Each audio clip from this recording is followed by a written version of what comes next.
GN story देखने वाले तमाम दोस्तों को अस्सलाम वालेकुम। प्यारे दोस्तों, किसी गांव में एक किसान और उसकी बीवी रहते थे। दोनों की ज़िंदगी बड़ी तकलीफ़ से गुजर रही थी। किसी रोज़ खाने को मिल जाता था और किसी रोज़ नहीं मिलता था। इनके घर से थोड़ी सी दूर एक छोटा सा बागीचा था। इसमें किसान ने कुछ बैंगन के पौधे लगा रखे थे, लेकिन किसी पौधे में फल नहीं आए थे। सिर्फ एक छोटे पौधे पर एक ही बैंगन लगा हुआ था। एक रोज़ किसान ने अपनी घरवाली से कहा, देखो बागीचे में कहीं और बैंगन तो नहीं लगे। यही एक बैंगन है, इसलिए इसे बेचना ठीक नहीं होगा। तुम्हारी क्या राय है? किसान की बीवी बोली, बहुत अच्छा, इसे तोड़कर अपने ही घर ले चलेंगे। बैंगन रफ्ता रफ्ता बढ़ने लगा। बढ़ते बढ़ते वो कद्दू जितना बड़ा हो गया। तब एक रोज़ किसान ने उसे तोड़ लिया और अपनी बीवी के हाथ में देकर बोला, ले आज इसकी तरकारी बना ले, मैं खेत से लौट कर आऊँगा तो फिर खाऊँगा। किसान तो अपने कंधे पर हल रखकर खेत को चल दिया और उसकी बीवी बैंगन लेकर घर आ गई। घर पर जो ही इसने हाथ में छुरी लेकर बैंगन को काटना चाहा, मालूम नहीं किसने कहा, आहिस्ता आहिस्ता काट, आहिस्ता आहिस्ता। ये सुनते ही वो हैरान हो गई और चारों तरफ देखने लगी कि कौन बोल रहा है। जब कहीं कोई नजर ना आया तो किसान की बीवी ने फिर बैंगन काटने को हाथ बढ़ाया, लेकिन दोबारा फिर वही बात सुनाई दी, आहिस्ता आहिस्ता काट, आहिस्ता आहिस्ता। अब की बार उसे मालूम हुआ कि बैंगन के अंदर से आवाज़ आ रही है। ये ख्याल आते ही उसका कलेजा धक से रह गया। बैंगन को ज़मीन पर फेंक कर वो घर से भाग निकली। उसने खेत में पहुंचकर ही दम लिया। किसान ने अपनी बीवी को इस तरह घबराया हुआ देखकर पूछा, कहो क्या बात है? बीवी ने कहा, वो बैंगन तो बोलता है। किसान, पगली, कहीं बैंगन भी बोलता है?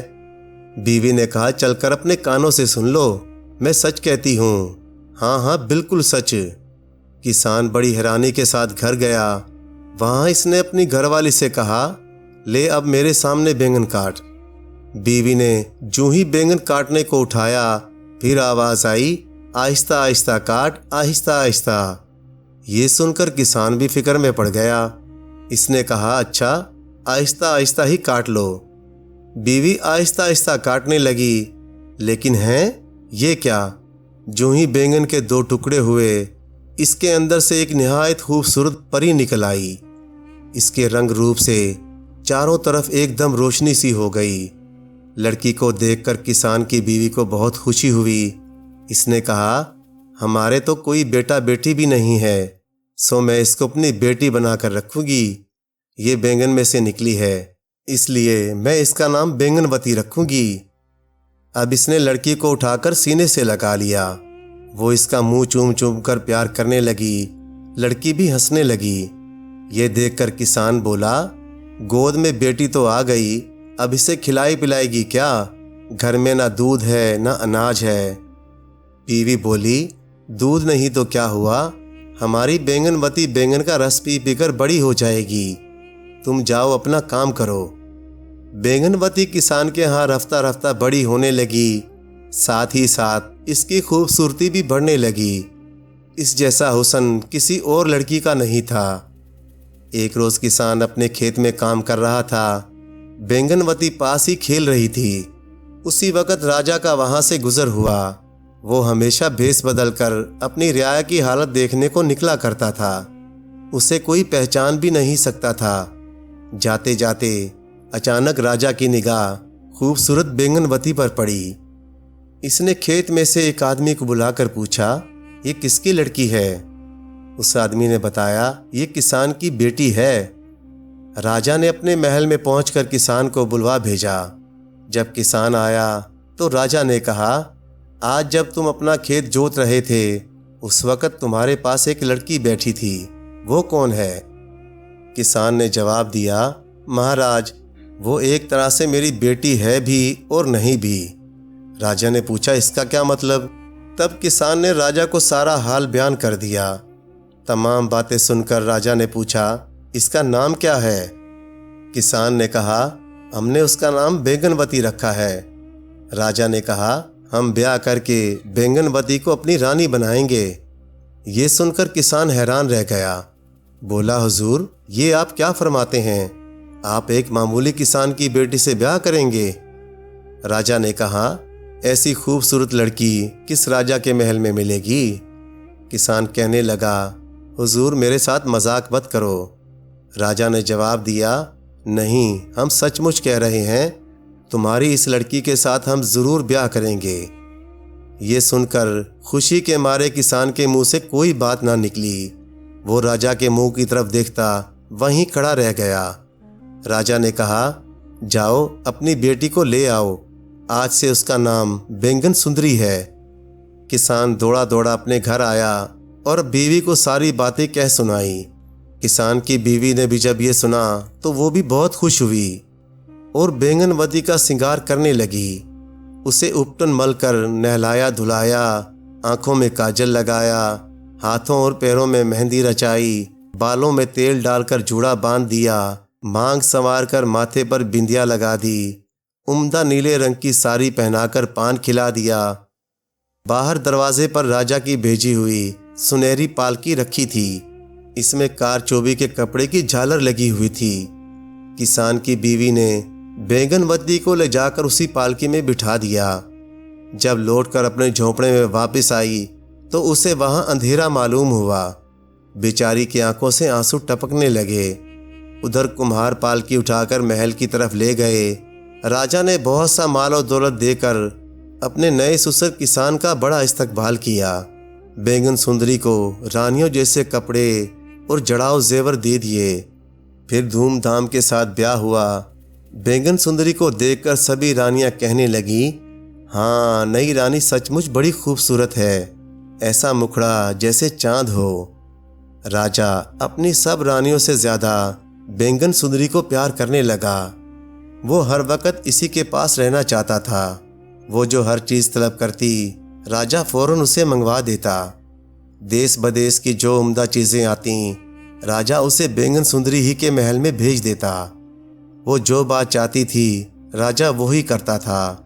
पटरानी से ये सब देखा ना जाता। वो बहुत जलती थी। महल में सभी लोग नई रानी की सूरत और सीरत की तारीफें करते थे। इससे पटरानी जी और भी ज्यादा जलने लगी। वो सोचने लगी कि इस किसान की छोकरी ने खुदा मालूम कहाँ से आकर राजा को अपनी मुट्ठी में कर लिया। अब मैं क्या करूं? एक रोज पटरानी ने रानी सुंदरी से पूछा, छोटी रानी, तुम्हारी जान कहाँ है? बैंगन सुंदरी ने जवाब दिया, बड़ी बहन, जान और कहाँ होगी, यहीं मेरे दिल में है। बड़ी रानी ने कहा, नहीं नहीं, ये नहीं हो सकता। तुम तो इंसान के पेट से पैदा नहीं हुई, इसलिए तुम्हारी जान तुम्हारे तन में नहीं होगी, जरूर किसी और जगह रखी है। बैंगन सुंदरी ने कहा, बड़ी बहन, तुम्हें ये बात मालूम करने की ऐसी क्या जरूरत पड़ गई? पटरानी बोली, जरूरत तो कुछ नहीं है, बस यूं ही मालूम करना चाहती हूँ कि बाद में कोई तुम्हारा नुकसान ना कर बैठे। बैंगन सुंदरी ने कहा, बहन, ये ख्याल छोड़ दो, जब ये मैं बात किसी को बताऊंगी नहीं तो मेरा कौन नुकसान करेगा? पटरानी बोली, तो क्या तुम्हारी जान तुम्हारे जिस्म में नहीं है? बैंगन सुंदरी ने आहिस्ता से कहा, नहीं बहन, मेरी जान इसी जिस्म में है। पटरानी कहने लगी, बात छुपाने से क्या होता है, असल बात तो खुल गई। अब ये भी बतला दो कि तुम्हारी जान जिस्म में है या नहीं। बैंगन सुंदरी बोली, ये बात बतलाना मना है। पटरानी ने कहा, भला अपनी बड़ी बहन को बतलाने में क्या हर्ज है, मैं कोई गैर तो नहीं हूँ। बैंगन सुंदरी ने जवाब दिया, नहीं बीबी जी, सगे घर वालों को भी बतलाने की इजाज़त नहीं। छोटी रानी ने बात ना बतलाई, लेकिन बड़ी रानी ने भी पीछा ना छोड़ा। खाते पीते, सोते जागते, उठते बैठते वो बैंगन सुंदरी से यही बात पूछती रहती। इसी तरह एक साल गुजर गया। दिन रात वही एक सवाल सुनते सुनते छोटी रानी उकता गई। आखिर तंग आकर एक रोज उसने कह दिया, अच्छा, किसी रोज बतला दूंगी। पट रानी ने हंसकर कहा, बैंगन सुंदरी, याद रखना, तुमने वादा कर लिया है, रानी होकर झूठ ना बोलना। ये सुनकर बैंगन सुंदरी चौंक पड़ी। वो सोचने लगी कि मैंने बिना सोचे समझे क्या कह डाला। अब तो बड़ी रानी को बतलाना ही पड़ेगा कि मेरी जान कहाँ छुपी पड़ी है।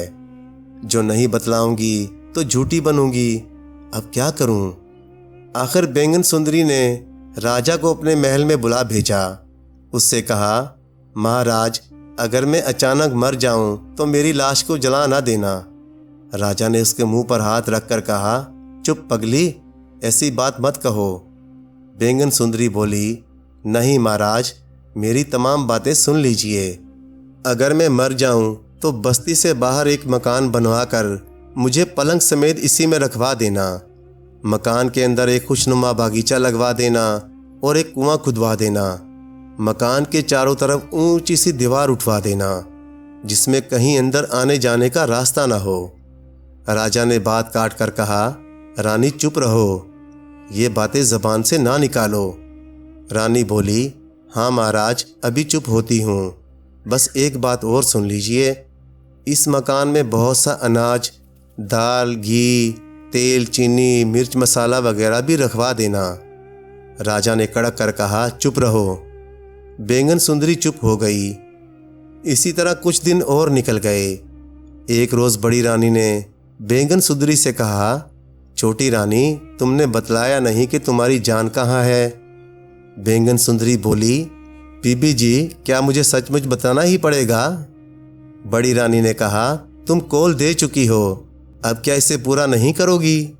बैंगन सुंदरी बोली, बतला दूंगी तो तुम ज़रूर मेरी जान ले लोगी। बड़ी रानी ने इसका मुंह बंद करके कहा, राम राम, ये क्या कहती हो?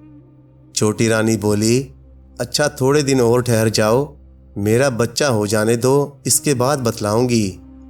छोटी रानी के बच्चा पैदा होने वाला है। ये सुनकर बड़ी रानी और भी ज़्यादा जलने लगी।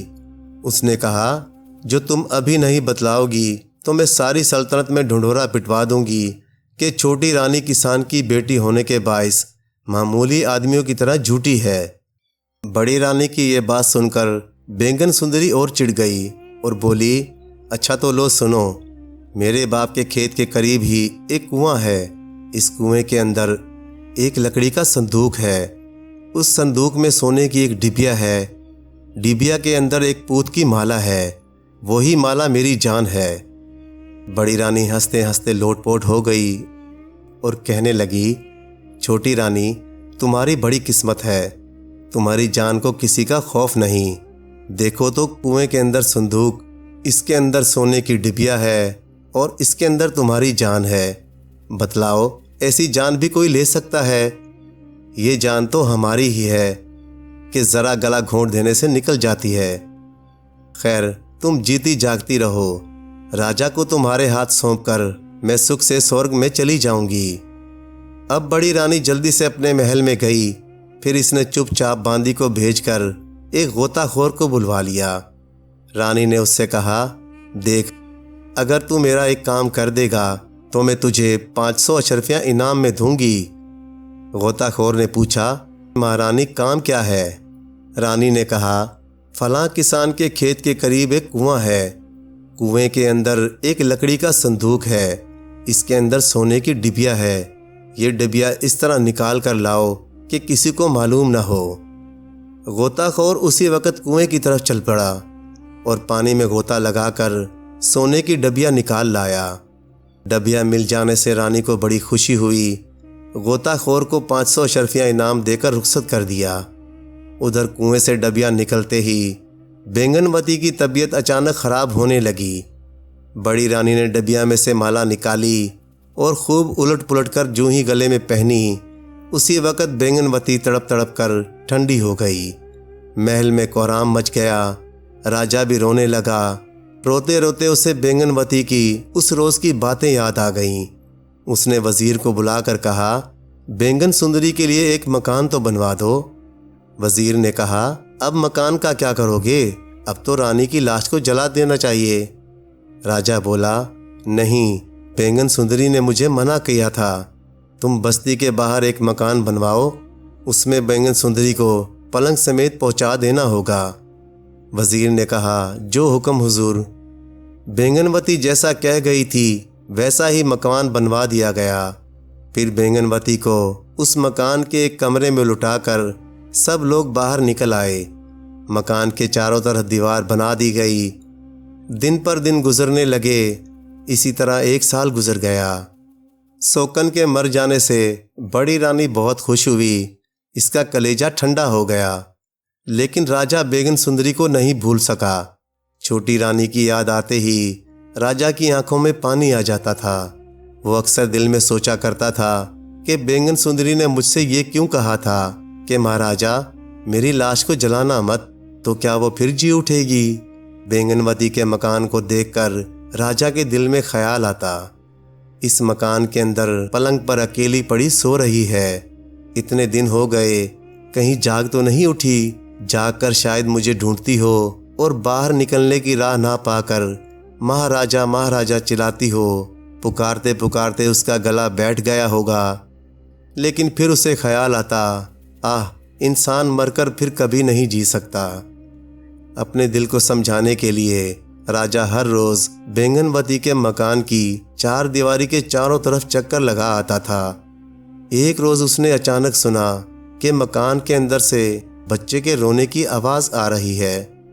राजा सुनकर चौंक पड़ा। वो सोचने लगा कि यहाँ बच्चा कहाँ से आया। राजा दीवार फांदकर मकान के अंदर गया तो क्या देखता है कि बैंगन सुंदरी तो सोने के पलंग पर मुर्दे की इमानत पड़ी है, लेकिन इसके पास एक निहायत खूबसूरत लड़का लेटा हुआ रो रहा है। राजा ने लड़के को उठाकर छाती से लगा लिया। वो बच्चे को प्यार करने लगा। थोड़ी देर में बच्चे को नींद आ गई तो राजा ने उसे बैंगन सुंदरी के पहलू में लिटा दिया और खुद दीवार फांदकर बाहर चला आया। महल को जाते जाते राजा सोचने लगा कि हो ना हो ये बच्चा जरूर बैंगन सुंदरी का है। बच्चे पर राजा को बड़ा प्यार आया। वो दूसरे दिन फिर वहां गया और बच्चे को गोद में उठाकर प्यार करने लगा और वापस लौटते वक्त वो बच्चे के हाथ में एक खिलौना और मुंह में चूसने को दे आया। अब तो राजा हर रोज बैंगनवती के घर जाने लगा। बच्चे को तरह तरह के खिलौने और खाने पीने की चीजें दे आता, लेकिन मकान में कोई नई बात नजर ना आई। हर रोज देखता कि बैंगनवती जिस तरह थी उसी तरह पड़ी है, कोई तब्दीली नहीं हुई। रफ्ता रफ्ता दिन गुजरने लगे और बच्चा बड़ा होने लगा। जब वो कोई 2 साल का हो गया तो टूटे फूटे अल्फाज में कुछ बोलने भी लगा। राजा ने एक रोज बैंगनवती की तरफ इशारा करके बच्चे से पूछा, ये कौन है? बच्चे ने कहा, माँ। राजा ने पूछा, तुम्हें खाना कौन खिलाता है? बच्चे ने कहा, माँ। राजा ने पूछा, कब? बच्चा बोला, रात को। ये सुनकर राजा को बड़ी हैरानी हुई। इसने बच्चे से कहा, तुम अपनी माँ से कहना राजा जी पूछते थे कि तुम दिन को क्यों सोती हो और रात को क्यों जागती हो। बच्चा बोला, अच्छा, पूछूंगा। उस रोज राजा बहुत सी मिठाइयाँ लाया था। बच्चे को पेट भरकर खिला पिलाकर वो अपने महल में लौट आया। रात को बैंगनवती रोज की तरह उठी। जब वो बच्चे को खिलाने लगी तो इसने कहा, अम्मा, मेरा पेट तो भरा हुआ है। बैंगनवती ने पूछा, तुम्हारा पेट किस तरह भर गया? बच्चे ने कहा, एक राजा मुझे बहुत सी मिठाई खिला गया है। वो ये भी पूछता था कि तुम्हारी माँ रात को क्यों जागती है और दिन को क्यों सोती है। बैंगनवती समझ गई कि राजा ने आकर सब बातें देख ली हैं। इसने सोचा कि अब छुपाने से क्या हासिल। तब इसने बच्चे से कहा, देखो, ये जो राजा यहाँ आते हैं वो तुम्हारे पिता हैं। आज तुम अपने बाप के पैर छूना और कहना, महाराज, माँ की जान जिस पूत की माला में है वो बड़ी रानी के पास है। बड़ी रानी दिन भर इस माला को पहने रहती है, इसीलिए माँ सारा दिन बेहोश पड़ी रहती है। रात को सोते वक्त बड़ी रानी गले से माला उतारकर रख देती है, इसीलिए उस वक्त माँ जाग पड़ती है। फिर वो पलंग से उठकर नहाती धोती है और मुझे खिला पिलाकर खुद भी खाती पीती है। दूसरे दिन जब राजा आया तो बच्चे ने सारी बातें राजा को कह सुनाई। मामला राजा की समझ में आ गया। बड़ी रानी पर उसे बड़ा गुस्सा आया। वो दिल में कहने लगा, ठहरो बड़ी रानी, तुम्हें इस हसद का मज़ा मैं ज़रूर चखाऊंगा। महल में जाकर राजा ने बड़ी रानी से कहा, रानी, हमारे एक दोस्त का लड़का बहुत खूबसूरत है, मैं उसको बहुत प्यार करता हूँ, एक रोज़ उसे यहाँ लाऊंगा। बच्चे रानी को भी अच्छे लगते थे। वो बोली, अच्छी बात है, ले आना, मैं भी गोद में लेकर उसे प्यार करूँगी। राजा बोला, लेकिन वो लड़का ज़िद्दी बहुत है, जो चीज़ मांगता है जब तक वो ना मिल जाए रो रो कर आफत खड़ी कर देता है। रानी बोली, इस बात की क्या फिक्र, महलों में किसी चीज़ की कमी नहीं, जो मांगेगा उसे वही दिया जाएगा। राजा बोला, अच्छा तो मैं उसे लेकर आता हूँ। ये कहकर राजा बैंगनवती के मकान पर गया। उसने लड़के से कहा, देखो, जब हमारी रानी तुम्हें गोद में ले ले, उस वक़्त फ़ौरन उसके गले की माला पकड़ लेना और ज़ोर ज़ोर से रोना शुरू कर देना। रानी जब तक तुम्हें पूत की माला ना दे दे, रोते रहना, समझ गए ना? इसी तरह सिखा पढ़ाकर राजा लड़के को बड़ी रानी के पास ले गया। रानी ने उसे प्यार से अपनी गोद में ले लिया और बोली, हाँ, लड़का तो बहुत खूबसूरत है। लड़का रानी की गोद में पहुंचते ही इसकी गले की माला लेने को रोने चिल्लाने लगा। रानी ने उसे बहलाने की हर तरह कोशिश की, बहुत सी खाने पीने की चीज़ें दी, तरह तरह के पूत के हार दिखलाए, लेकिन वो किसी तौर पर भी चुप ना हुआ। तब राजा ने उदास होकर कहा, दूसरे के बच्चे को क्यों रुलाती हो? आखिर वो क्या मांगता है? रानी ने जवाब दिया, मेरे गले की माला मांगता है। राजा बोला, तो दे क्यों नहीं देती? रानी बोली, नहीं नहीं, ये माला मैं किसी को नहीं दे सकती। राजा बोला, ये माला इसे दे दो, मैं तुम्हें इस किस्म की दूसरी माला ला दूंगा।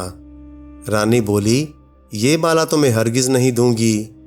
राजा ने कहा, नहीं दोगी तो ये लड़का रो रो कर मर जाएगा, पराये बच्चे को अपने घर लाकर यूं मर जाने दोगी क्या?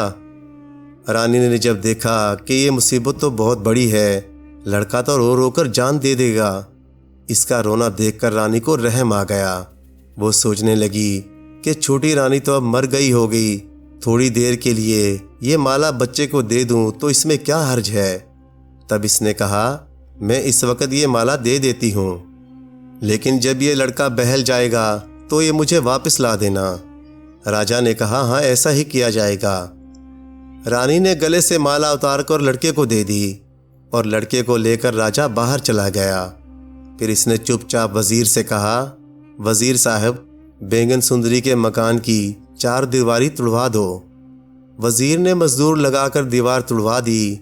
राजा ने अंदर जाकर वो माला बैंगनवती के गले में पहना दी। माला पहनते ही वो आंखें मलती हुई उठ बैठी।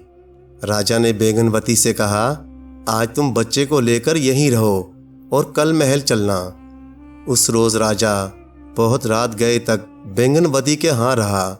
जब महल में पहुंचा तो बड़ी रानी ने पूछा, आज इतनी देर कहाँ गुम थे? राजा ने कहा, वजीर के साथ कुछ सलाह मशवरा कर रहा था। रानी ने पूछा, कैसा सलाह मशवरा? राजा ने जवाब दिया, एक दूसरे मुल्क का बादशाह मुझसे लड़ने को आ रहा है, इसलिए ये सलाह कर रहा था कि तुम्हें कहाँ छुपा कर रखा जाए। रानी बोली, है राम, लड़ाई भिड़ाई के नाम से तो मुझे हौल आता है। फिर आपने क्या सोचा? राजा ने कहा, ज़मीन के नीचे तह खाना बनवा कर मैं तुम्हें उसमें छुपा दूंगा। रानी कहने लगी, तो इसके बनवाने के लिए अभी से हुक्म दे दीजिए। बादशाह ने कहा, हाँ, मैं कल सुबह ही उसका हुक्म दे दूंगा। ये कहकर राजा सो गया। दूसरे दिन सुबह ही एक बड़ा गड़ा खुदवाया गया।